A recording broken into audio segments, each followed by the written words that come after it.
The reason Obama's now pushing this middle-class rubbish with the signs at the DNC convention hall and all is because it's exactly the middle class that he's attacked from the day he became president. Make no mistake about it. He's in power because of the wealthiest people on earth, like George Soros, like General Electric and their minions who pay no taxes, zero taxes. I can name 5 to 10 companies that pay no taxes. They're all supporting Obama because he gave them the loopholes. He let them have the loopholes, you idiots, you. How much do you have to know? They pay no taxes. So it's the middle class that he has hammered. Why?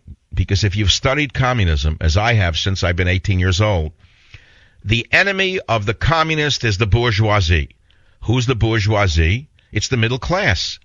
So first they destroyed your mortgage. That's right. They set you up and destroyed you and sucked you dry and killed your mortgage. Then said that they didn't do it. Then they used that excuse to devastate the economy itself.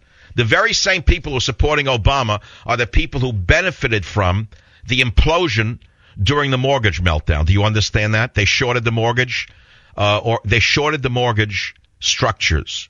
The fiduciary instruments that were established by the gangs on Wall Street to build up the bubble were then used to destroy the people on the way out the door. So they got it going in and coming out. In other words, they devastated the middle class with their mortgage charade, right?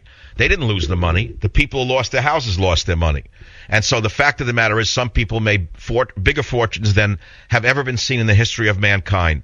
$900 million profits, $2 billion profits on the crisis. Where'd the money go? They're all Democrats. All went into the Democrat machine. So who did they attack? The bourgeoisie, the middle class. That's the ethos of the communist, the Bolshevik. Attack the bourgeoisie. Bring down the middle class. Why? Because in an elite society, if the old models still hold, there's a very wealthy class and then there's everyone else. There's no middle class. Because when I was a child, an immigrant son, I'll keep repeating it till you finally get it, the fact of the matter is, my mother used to proudly tell me that America was different than any other country in Europe, than any other country that she knew of in Europe, in that the middle class was very large in America.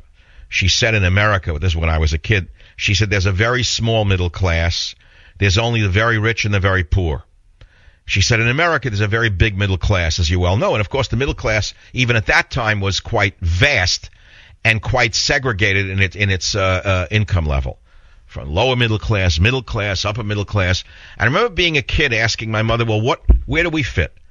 I wanted to hear we were the upper middle class. What did I know? I didn't know we were in the lower middle class. I mean, we weren't poor. We owned a car. We rented an apartment. And eventually we owned a little attached house.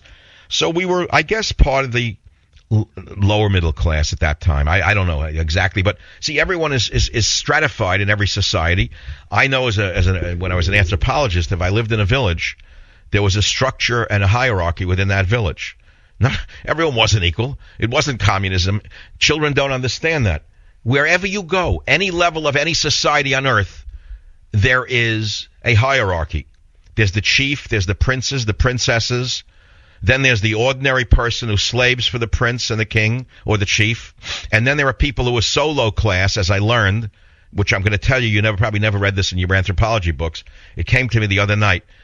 There are people of such low caste, C-A-S-T-E, in historic societies that at birth they were told they were a member of the post-hole class. A man told us that his ancestors were post-hole people. I said, what the heck does that mean? He said, well, in the olden days here in these islands, when a king or a chief built a house, they dug 4 corners for his bure.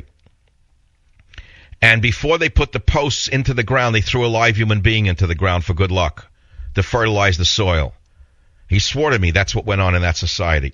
That all changed when the blessed Christian missionaries arrived and taught them that it was wrong to throw people into a post hole.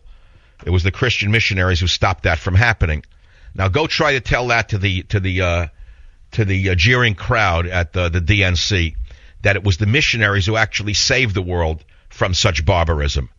They're so warped they don't even know what's right and what's wrong. They have no idea what's up and what's down, which is why they can vote for a man like Obama. It's why they can cheer Nancy Pelosi. It's why they can let Nancy Pelosi talk about attacking the rich when her wealth went up about tenfold since she became a congresswoman. It's unbelievable to me.